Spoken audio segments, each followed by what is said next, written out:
Timothy Johnson taking on Alexander Volkov. Johnson, a -130 favorite. Come back on Volkov, +110. Volkov making his UFC debut. He's fought in M1. He's fought in Bellator, former Bellator heavyweight champion. Yes, sir. But what we have seen from this guy who is 6'7", takedown defense, pretty shabby at best. Not exactly a power puncher either. I think, you would think, Bellator champion, Bellator heavyweight champion, taking on Tim Johnson. No disrespect to him whatsoever, but he's kind of a run-of-the-mill, heavyweight. I kind of disagree, but I totally hear where you're coming from. I do. There's a lot of run-of-the-mill heavyweights. Timothy Johnson's good, man. There's only a few elite heavyweights, I guess you could say. Very fair. Right? And I think Timothy Johnson, a la Czech Congo, a la Tony Johnson, will be able to take him down, muck him around, take him down, make it ugly, beat him up on the ground, maybe get him out of there early. And it could be very similar to Tim Johnson versus Shamil Abdurakhimov, because similar styles. Obviously, Volkov, much bigger guy, much longer guy. It's not as mobile, though.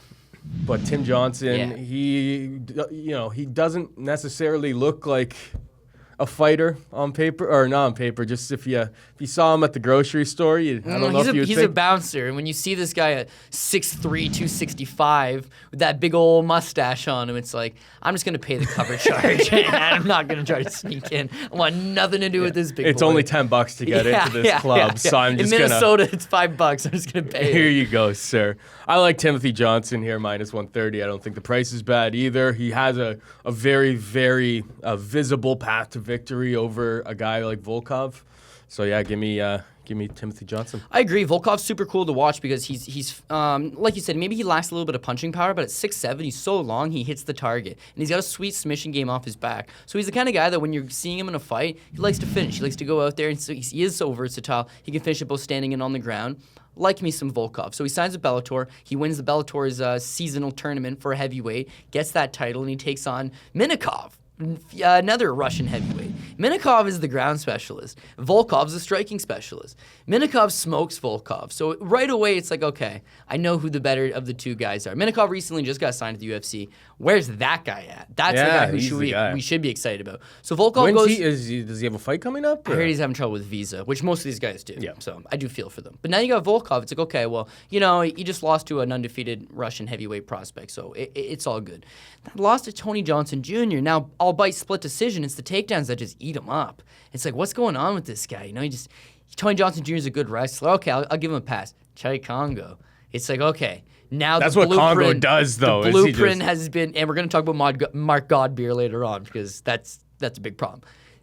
You're getting taken down over and over and over again to the point that Bellator's having trouble getting a visa for this guy. So they just cut him all together. He's lost 2 fights in a row for them. They don't really feel the need to go through the headache of getting him that visa. So they release him. He goes to M1 Global, and he gets a couple good little wins together. Attila Vey is a 205-pounder. Attila Vey is a 205-pounder who's basically packed it in. You know? I mean, this guy's, I don't want to say he's quit on his career, but he's had the highest of the highs, and now he's kind of given up on himself. He looked like he was going to be something for a short little window of time there. And he's a tough guy. But that's the thing with Volkov does. Volkov's 6'7", 245, right? So that's a lot of size, and he's able to use that size on guys. What I'm noticing is when he has trouble is the guys, just happen to be a little bit bigger. Minakov's good 250. Chai Congo's a good 250. Tony Johnson Jr. is cutting to 265. Timothy Johnson Jr., you guessed it, cuts to 265. So as we talked about, the kryptonite for Volkov's there. You got to get this guy to the ground. You get him to the ground. He's long. He'll throw up triangles. He'll throw up arm bars. But at this level, if you're a big dude that's raining down ground and pound, you're going to hurt him. Yep. We saw that against Shamil Abdurakhimov, that if Timothy Johnson gets that takedown, he puts you away. Now, Timothy Johnson's also I believe just a one-time Division II All-American from the University of Minnesota, but Minnesota's a good wrestling state, and this guy's obviously very serviceable. He's 3-1 in the UFC. We've seen against Marcin Tybura.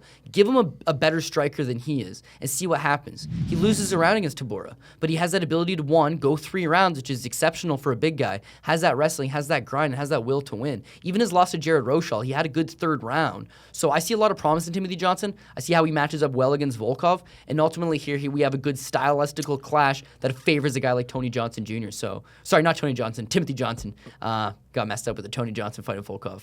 But I like Timothy Johnson in this spot for sure, man. Cody and I both on the same page. Don't really think that the UFC is trying to build up Alexander Volkov here. If they did, they wouldn't give him a sleeper like Tony Johnson, or like Timothy Johnson here. And look at Bellator guys that have come over, right? Eddie Alvarez lost his first fight when he came over. And Hector Lombard lost his first fight when he came over. And Marcin Held lost his first fight when he came over. You can look good in Bellator. You can. Coming over to the UFC, it's going to be a big class change. And this guy's been looking good in M1 Global and Bellator, but I think Timothy Johnson's going to, spoil that debut first.